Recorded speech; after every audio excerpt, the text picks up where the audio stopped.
Assalamualaikum warahmatullahi wabarakatuh dan salam sejahtera. Hari ini kita akan sambung lagi pelajaran kita dalam topik kawalan hidrolik. Hari ini kita akan bincangkan subtopik 4.3.3 lita kawalan hidrolik. Lita kawalan hidrolik mudah boleh ditunjukkan dengan dua cara, iaitu gambar rajah perpaipan dan gambar rajah lita skema. Gambar rajah perpaipan sukar dilukis kerana komponen dilukis dalam keadaan keratan. Oleh itu, ia jarang digunakan untuk melukis lita hidrolik, terutamanya yang melibatkan komponen yang banyak dan kompleks. Gambar rajah lita skema adalah lebih ringkas dan mudah dilukis kerana semua komponen yang terlibat diwakili dengan simbol dan penyambungan dilukis dengan satu garisan sahaja. Baik, kita tengok gambar rajah perpaipan dan gambar rajah lita skema. Baik, jika anda mempunyai buku teks sekarang ini, boleh lihat di muka surat 192. Gambar A ialah gambar rajah perpaipan, manakala gambar rajah B ialah gambar rajah lita skema. Baik, kita tengok rajah ni daripada bawah. Daripada bawah. Baik, tengok label yang dalam bulatan tu. Huruf-huruf yang berada di dalam bulatan. Baik, kita tengok A dulu. A pada gambar rajah perpaipan ni, yang ni, ini ialah tangki simpanan. Ialah tangki simpanan bendali. Itu pada gambar rajah perpaipan. Kalau pada gambar rajah lita skema, dia hanya dilukis seperti ini. Macam ni. Ini ialah tangki simpanan bendali hidrolik. Baik. Kemudian B, mana B? Okey, itu B. B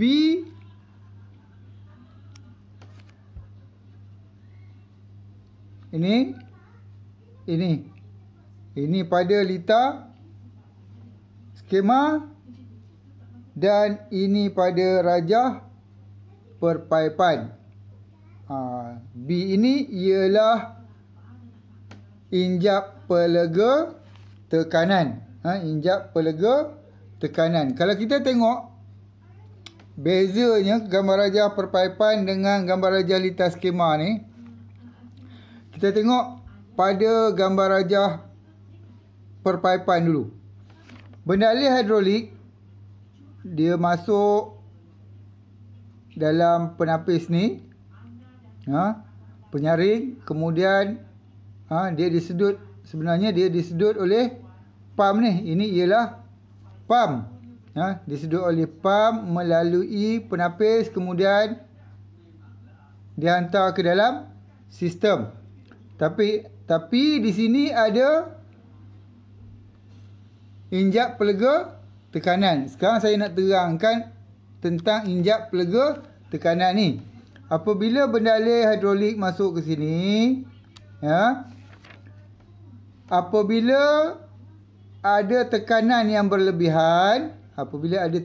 berlebihan, dia akan menolak injap ni.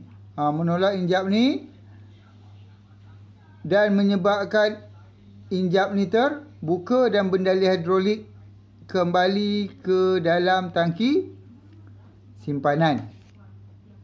Okey. Ini tekanan yang nak ditentukan ni. Kita boleh laraskan injap pelega tekanan. Berapa tekanan yang nak ditetapkan, kita boleh tentukan. Kita boleh set dekat situ. Baik. Ini menunjukkan keadaan bendali hidrolik apabila melalui injap pelega tekanan. Baik, sekarang kita tengok di dalam gambar rajah litar skema, bendalih hidrolik masuk ke dalam injap pelega tekanan yang kemudiannya akan keluar ke tangki. Keluar ke tangki. Baik, di sini yang saya nak tekankan ialah ini. Ini ialah gambar rajah tangki. Ini bermaksud nak menunjukkan bahawa bendalih hidrolik itu dia kembali ke tangki. Tak payahlah nak dilukis seperti pergi sini, masuk kat sini, kembali ke tangki. Seperti mana gambar rajah perpaipan. Tak perlu. Nanti gambar rajah litar skema ni dia akan berselerat kalau kita buat seperti itu. Memadai melukis gambar ataupun dengan lebih tepat simbol tangki simpanan di sini. Ni kita faham bahawa bendalih itu dia kembali ke tangki simpanan. Ini bukan bererti dalam 1 liter tu ada banyak tangki simpanan. Ni hanya nak menunjukkan bahawa bendalih hidrolik itu kembali semula ke tangki simpanan. Baik, selesai di situ, kita tengok C pula. C ialah pump. Pump hidrolik. C ialah pump hidrolik yang bermotor. Baik.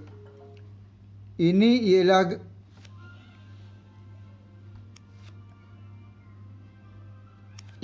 ialah gambar rajah keratan bagi sebuah pump. Sementara ini ialah simbol pump. Di dalam gambar rajah perpaipan tak ditunjukkan motor, tetapi di dalam gambar rajah litar skema ditunjukkan pump digandingkan dengan motor elektrik. Dengan motor elektrik. Baik, kita tengok pula di bahagian atasnya. Maaf. Selepas C, D. Tengok D apa dia? D ialah penapis ataupun penyaring. Kalau kita tengok dalam gambar rajah perpaipan, penyaring ini ataupun penapis ini dia berada di dalam tangki simpanan. Dia berada di dalam tangki simpanan ni, D ni. Tetapi di gambar rajah litar skema, dia berada di atas tangki sebelum pump. Bukan selepas pump. Sebelum pump. Baik. Selepas D, E. E ialah injap kawalan arah 4, 3. Injap kawalan arah 4, 3. Baik. Jika kita lihat pada gambar rajah perpaipan, injap 4, 3 ni dia mempunyai 4 liang. Di sini 1, 2, 3, 4. Sementara di dalam gambar rajah skema, pada simbol ni pun ada 4 liang juga. 1, 2, 3, 4. Kedudukan 1, kedudukan 2, kedudukan 3. Pada simbol ini kedudukan 1, kedudukan 2 dan kedudukan 3. Ini jadi 4, 3. Injak kawalan arah 4, 3. Baik. Pada injak kawalan arah ni juga, kalau kita tengok, kita lihat pada gambar rajah perpaipan, ada satu talian. Okey, yang ni.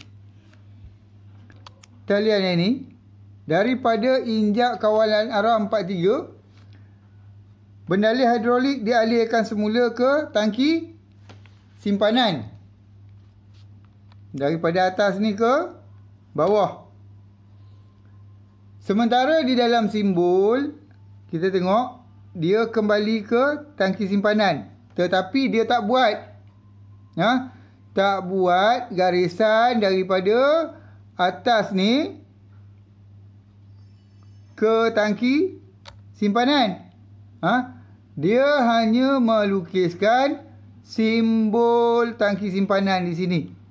Kita faham bahawa ini bukannya ada lagi satu tangki simpanan, tetapi ini nak menunjukkan bahawa talian itu ataupun pipe itu kembali ke tangki simpanan.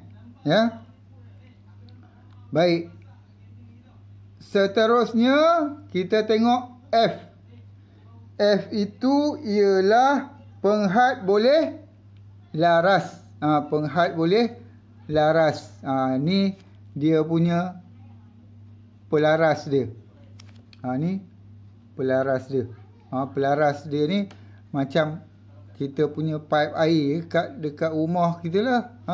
Kalau kita tutup, dia akan berhenti mengalir air. Kalau kita buka sikit, air akan mengalir dengan perlahan. Kalau kita buka banyak, air akan mengalir dengan laju. Begitu juga dengan injap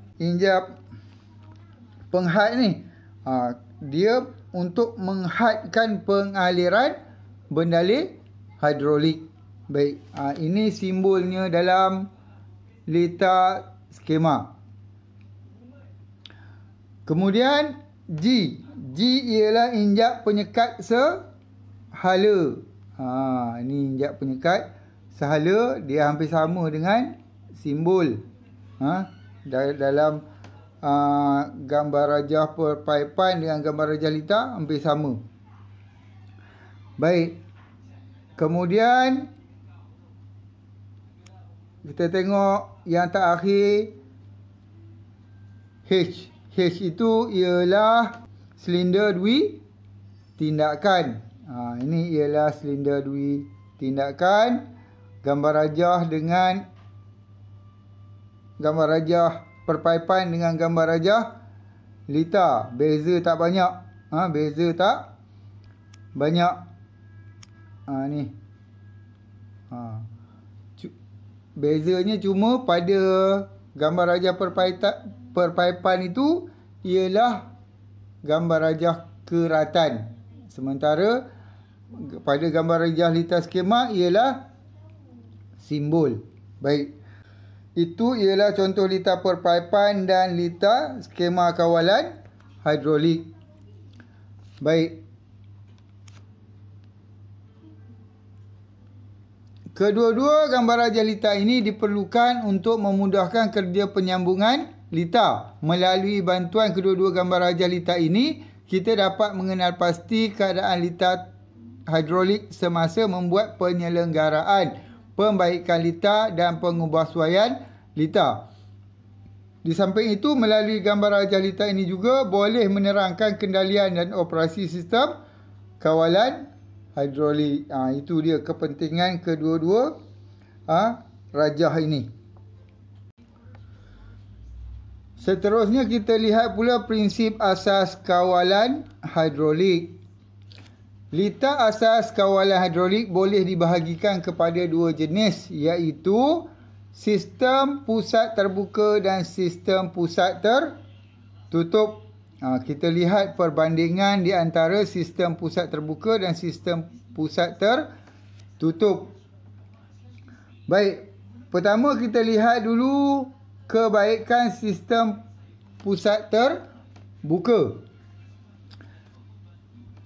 Pertama, mengurangkan getaran dan hausan dalam sistem disebabkan tekanan lebih rendah semasa operasi. Sistem terbuka ni tekanannya lebih rendah. Kedua, ia mempunyai litar yang ringkas, mudah untuk digunakan. Litarnya ringkas. Ketiga, mengurangkan penyenggaraan. Kita lihat pula sistem pusat tertutup. Kebaikan sistem pusat tertutup. Pertama, menjimatkan penggunaan kuasa enjin kerana pam hanya beroperasi apabila sistem memerlukan minyak.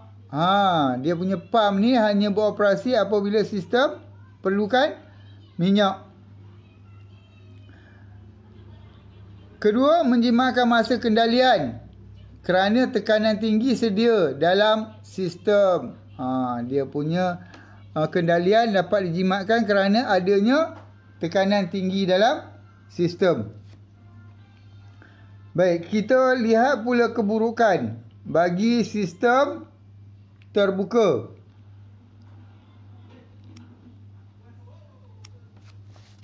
Baik. Pertama, kuasa enjin atau motor elektrik akan sentiasa beroperasi walaupun tidak berlaku pergerakan silinder atau motor hidrolik. Motor elektrik dia ni sentiasa terbuka, sentiasa beroperasi. Walaupun penggerak tidak berkendali. Penggerak ni sama ada silinder ataupun motor. Motor hidrolik. Ya. Kedua, masa kendalian untuk mengangkat beban adalah lambat. Kendaliannya untuk mengangkat beban adalah lambat. Ini bagi sistem pusat terbuka. Kita lihat pula keburukan sistem pusat tertutup. Pertama, tekanan tinggi dalam sistem akan menyebabkan getaran dan hausan. Disebabkan tekanan tinggi ni, dia akan menyebabkan getaran dan hausan. Sistem rumit dan susah dibina. Sistemnya rumit. Ketiga, kerja penyelenggaraan rumit kerana tekanan dalam sistem. Sebab tekanan yang tinggi, maka penyelenggaraan adalah rumit. Baik, itu perbezaan ataupun perbandingan di antara sistem pusat terbuka dan sistem pusat tertutup bagi kawalan hidrolik.